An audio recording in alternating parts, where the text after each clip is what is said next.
سلام و صد سلام خدمت همراهان مجموعه مرجان پرود. خب عزیزان، امروز هم اومدیم با معرفی یک مکمل دیگه، یعنی کبدشور لیواستین شرکت فارمین هلند. عزیزان، این کبدشور یعنی یک تقویتی هستش مخصوص پرنده، یکی از غنی‌ترین داروها و مکمل‌ها برای کنترل و درمان آسیب‌های کبدی پرنده هستش که پیشنهاد میشه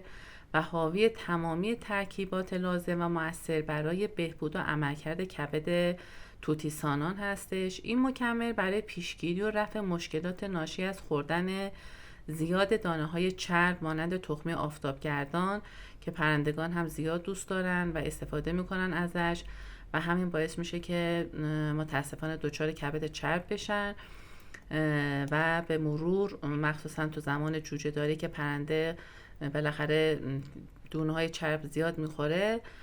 لازمه که بعد اینکه جوجه هاشون بزرگ شدن حتما یک دوره از این کبدشور براشون استفاده بشه و طریقه مصرف این کبدشور هم میتونیم 1 cc داخل 1 لیتر آب به مدت 3 تا 5 روز متوالی استفاده بشه و یا اگه بخوایم که مثلا برای هر قفس جدا استفاده کنیم 3 قطره داخل 100 cc آبخوری استفاده میشه و به صورت هفته یک بار میتونیم استفاده کنیم.